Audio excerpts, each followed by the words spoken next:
Hey guys, and welcome back to the Hivemind StarCraft 2 tournament. My name is Evolution Gaming Woodhouse, and I'm back here right now with you for Match 2, Game 2 of the Masters and Diamond League division.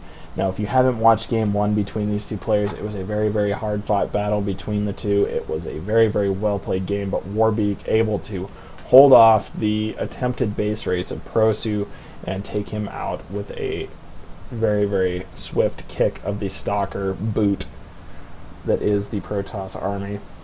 So without any further ado, let's actually just take you right away into game number 2 here. Spawning on the top left side, we do have our Zerg player. In the purple, we have Prosu.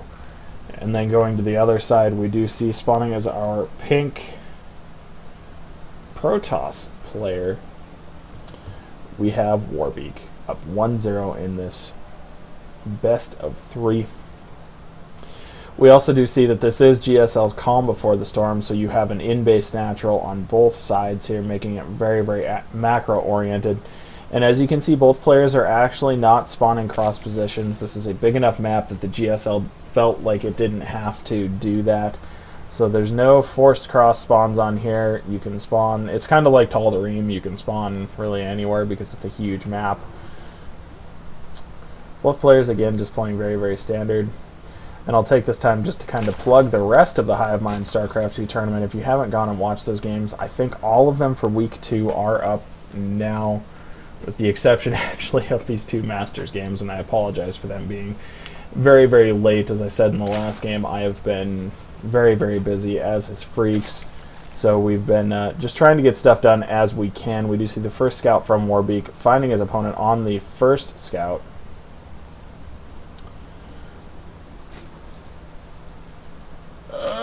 And it looks like is Warbeak going to block this natural? I think he might. He does end up blocking this.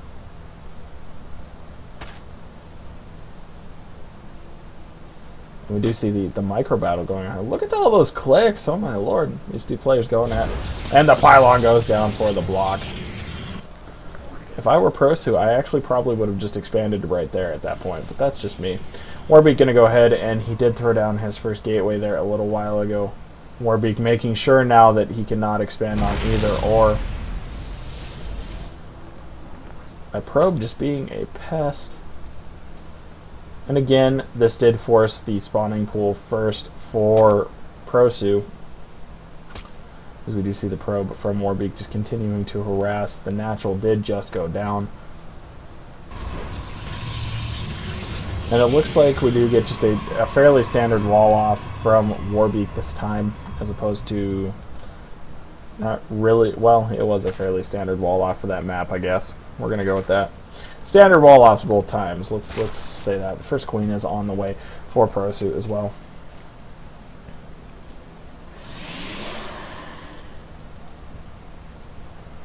First set of lings trying to run and catch this little probe. They are running to beat all. So we see the probe able actually to just go ahead and juke away. That one ling getting a little bit of a nibble, but by the time they both get there, the shields have actually recharged. So going back to Prosu's base, we do see the natural expansion is just about done. The natural for Warbeak just did go down. Feeling comfortable enough to actually do a 1-gate FE on this map against a Zerg player that is kind of, well, I shouldn't say it's tricksy, but it kind of is, considering how many units Zerg could flood into your base if you're not careful. These 2 lings just content to pick away at the Cybercore Warbeak. Oh, and they do juke the 1 zealot of Warbeak. They are going to get the scout off and see that this expansion is down here. If you look at the waypoints, they are going actually literally to see anything. The quick third from Prosu also coming down now. That's, like I was saying in the beginning, this map very easy to defend right here once you actually have that natural up and running. This is a very, very macro-oriented map. And then look at where your 4th would be. For Prosu, probably right here would be the most natural to take your 4th. So that way he's not expanding into Warbeak, and Warbeak likely will take this one as well to try and avoid expanding towards his opponent. Occasionally it does work out, though, to where you do just kind of expand towards your opponent and not really worry about it a whole lot. Again, 2 more gateways coming down. They should be done in about the same time as the warp gate research. Continuing just to pump out probes right now. You see the third for Prosu is about to pop.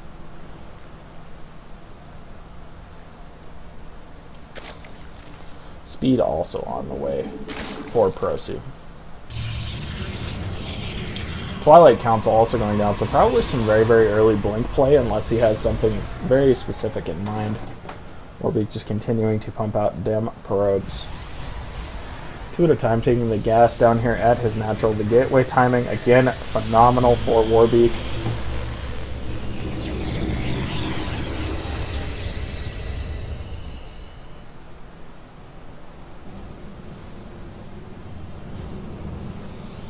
Going back down here to Prosu's base, we do see the third is now up. He is starting to get the drone saturation on that base as well. We look at the oversaturation up here actually of his natural. And he probably could go ahead and take those geysers now, but he is opting not to. And he's opting not to mine out of this one geyser either. And right as I say it, of course, it changes. And we do see the double Evo chambers. Oh no, just one Evo chamber and a Roach Warren coming down now for Prosu. Again, both of these players playing a fairly standard build, and we do see Blink on the way with another gateway, 2 more gateways getting tacked down, 3 gateways getting tacked down here for Warbeak. A couple spine crawlers going down now for Prosu to try and defend off anything that comes at him. He did actually opt to send 4 lings out here to hold this Zelmaga tower. If you look at actually this map in the middle, that's not a view a lot of people get to see, but you can see all of the small different little choke points and whatnot of this map. And you do see the main attack paths that are way kind of out of the way as opposed to just running through the middle of the map. Again, like I said, both players just content to allow this game to proceed. Wow, I am sorry guys, I am like losing it hardcore on some of these comments. Both of these players content to let this draw out into a macro game. We do see another set of gateways getting thrown down for Warbeak, turning into gateways. So he is on 6 now. This is going to be probably some 6-gate pressure at this point. 6-gate with Blink is a pretty nasty combo, and we do see the Blink is done, so these stalkers are very, very potent at this point.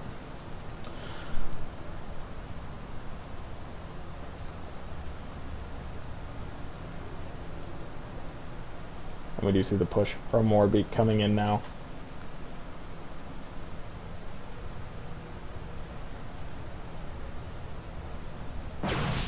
And the first shot is fired, and here we go. The engagement now. Prosu backing up into the spine crawlers, making his opponent come in. Warbeak with the actually Gosu force field wall here, trapping those roaches, blinking back the stalkers before they even actually really took damage.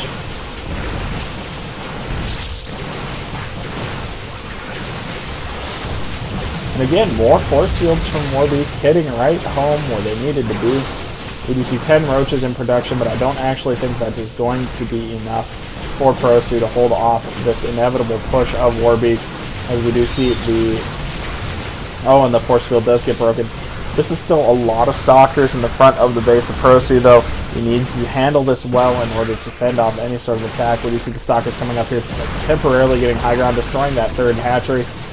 And the units just keep flooding down for Warbeak. The Blink Stalker micro in this game for Warbeak is absolutely impeccable. I am loving it.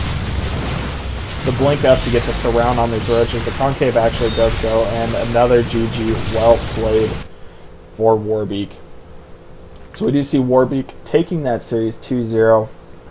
Like I said before, be sure to check out all of the updates and everything from the MSU Hivemind. My name is Evolution Gaming Woodhouse, and thank you guys for watching these broadcasts of the Masters and Diamond Division of the Montana State University Hivemind StarCraft 2 tournament. We'll see you next time.